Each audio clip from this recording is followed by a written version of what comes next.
के चरणों में नतमस्तक होकर सेवा जोहार करूंगा और यहाँ पर विराजमान तमाम मेरे साथी सगा समाज को भी मैं सेवा जोहार करूंगा और कुंदनपुर की धरती को भी मेरा सेवा जोहार है। साथियों, आज कुंदनपुर की धरती में जो आदिवासी चिंतन शिविर रखा गया है, यह चिंतन शिविर आदिवासी समुदाय की जो जल है, जंगल है, जमीन है, जो हमारी माटी है, हमारी बेटी है, उसको बचाने के लिए रखा गया है।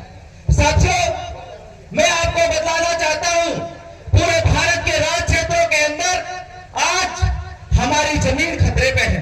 आज आपने देखा होगा बांसवाड़ा की अगर हम बात करें तो न्यूक्लियर परमाणु संयंत्र के नाम पे आदिवासियों का विस्थापन किया जा रहा है।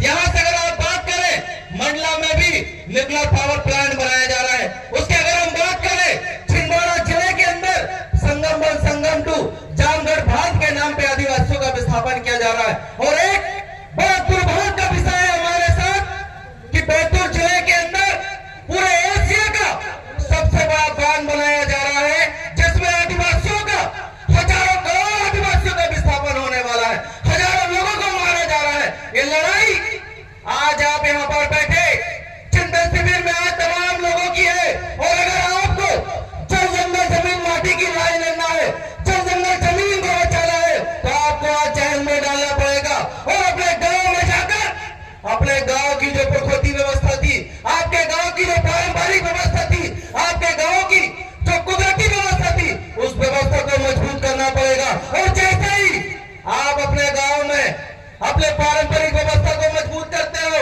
आप अपने गांव में आपकी कुदरती व्यवस्था को मजबूत करते हो, आप अपने गांव में आपकी ग्राम सभा को मजबूत करते हो, तो कोई शासन प्रशासन की औकात नहीं कि आपके जल जंगल जमीन की अगर वो देख ले। तो आज आपको समझना पड़ेगा, ग्राम सभा की पावर को समझना पड़ेगा, ग्राम सभा के महत्व को समझना पड़ेगा, ग्राम सभा की ताकत को समझना पड़ेगा। क्योंकि इसी देश की सुप्रीम कोर्ट ने बोला है 18 अप्रैल 2013 वेदांता के जजमेंट में कि ना लोकसभा ना विधानसभा सबसे बड़ी, ना लोकसभा ना विधानसभा सबसे बड़ी। मतलब लोकसभा मतलब प्रधानमंत्री, विधानसभा मतलब मुख्यमंत्री, उनसे भी बड़ा कौन है? आज आपका ग्राम सभा है। और आज हमारी पारंपरिक ग्राम सभा को, हमारी कुदरती ग्राम सभा को, हमारे मुकद्दम पटेल गायता तलवी की ग्राम सभा को तोड़ने के लिए हमारे ही क्षेत्रों में राजनीतिक षड्यंत्र किए जा रहे हैं। राजनीतिक तरीके से नए नए प्रकार के कानून बनाए जा रहे हैं कि आपको पैसा कानून के तहत आपको जल जंगल जमीन का अधिकार दे दिया गया, वन अधिकार कानून के तहत आपको जल जंगल जमीन का अधिकार दे दिया गया। क्या आपको आज तक मिला अधिकार?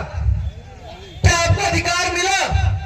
संविधान का आर्टिकल 13 का खंड 2 भी कहता है कि राज्य ऐसी कोई विधि नहीं बनाएगा जिससे किसी व्यक्ति के फंडामेंटल राइट्स का हनन होता है, किसी व्यक्ति के मूल अधिकार का हनन होता है। पर देश की जो सरकार है आदिवासियों को जमीन से विस्थापन करने के लिए, आदिवासियों को जमीन से पलायन करने के लिए, आदिवासियों की जंगल जमीन से खत्म करने के लिए देश के अंदर एक ऐसा कानून पास करती है 2013 में कि जब भी लोकहित लोक सेवा के लिए आदिवासियों की जमीन लेना हो तो आदिवासियों को कागज के नोट पकड़ा दो। लोकहित लोक सेवा के लिए अगर आदिवासियों की जमीन लेना हो तो उनको नौकरी करने वाली नौकरी पकड़ा दो। ये कहां का कानून है? तो इस देश का मालिक है, तो इस देश की सुप्रीम कोर्ट कहती है कि आदिवासी इस देश का मालिक है और उस आदिवासी की जंगल जमीन को छीनकर ये हम लोगों को नौकर बनाने का षड्यंत्र पूरे देश के अंदर चल रहा है साथियों। और आज आपको तय करना पड़ेगा, आज आपके यहाँ पर बैठे तमाम लोगों को चिंतन करना पड़ेगा कि आज यहाँ पर जो बैठे लोग हैं वो आदिवासी है कि एसटी है। आज आपको तय करना पड़ेगा। अगर आज हमारा विधायक भी अगर बन के जाता है, हमारा सांसद भी अगर बन के जाता है, वो आदिवासी के नाम से जाता है कि एसटी के नाम से जाता है? और आपको तय करना पड़ेगा। 16 सितंबर 2015 दिल्ली हाईकोर्ट प्राइम मार्डी बनाम के जजमेंट में बोला कि आदिवासी अलग है और एसटी मतलब आदिवासी देश का मालिक है और एसटी कौन है? कौन है? इमिग्रेंट पीपल है। कौन है? तो आप मालिक बनना चाहते हो कि नौकर बनना चाहते हो? क्या बनना चाहते हो? अगर आपको मालिक बनना है, आपको अपना स्वशासन प्रशासन नियंत्रण चलाना है, तो आपके गांव में आपकी पारंपरिक ग्राम सभा मजबूत करना पड़ेगा। गांव में आपके कुदरती व्यवस्था को तभी आप एक मालिक हो, नहीं तो कौन हो आप? Immigrants people Indian citizenship amendment act 2015 ये कहता है कि जितने भी विद्यमान कार्ड धारक है 9 जनवरी 2015 का गजट नोटिफिकेशन है, वो ये कहता है कि जितने भी विद्यमान कार्ड धारक है वो सब कौन है? भारतीय विदेशी नागरिक है, मतलब बाहर से आने वाले लोग हैं।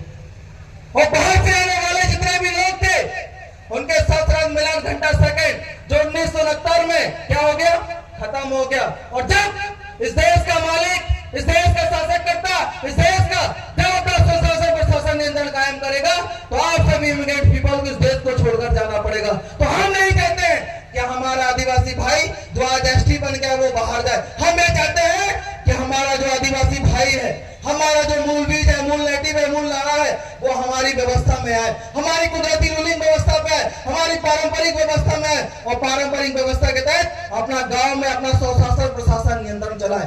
आज आपने देखा होगा कि देश के अंदर जब भी लोकहित लोक सेवा की बात आती है, देश के अंदर जब भी बांध निर्माण करना हो, हाईवे रोड बनाना हो, न्यूक्लियर पावर प्लांट बनाना हो, बड़े बड़े बफर जोन बनाना हो, तो ले देके आदिवासियों की जमीन पर बनाया जाता है। तो मैं सवाल करना चाहता हूँ, उन शासन प्रशासन के लोगों से कहना चाहता हूँ, क्या आप लोग भिखारी हो?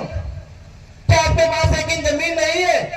तो जब भी देखो बांध बनाना हो तो आदिवासियों की जमीन चाहिए, रोड बनाना हो तो आदिवासियों की जमीन चाहिए, डैम बनाना हो तो आदिवासियों की जमीन है। इससे तात्पर्य होता है, इसलिए 11 जुलाई 1997 में समता जजमेंट आया, उसने कहा कि भारत के राज्य क्षेत्रों में राज्य सरकार केंद्र सरकार की एक इंच जमीन नहीं। अब एक इंच जमीन राज्य सरकार केंद्र सरकार की नहीं तो जमीन किसकी?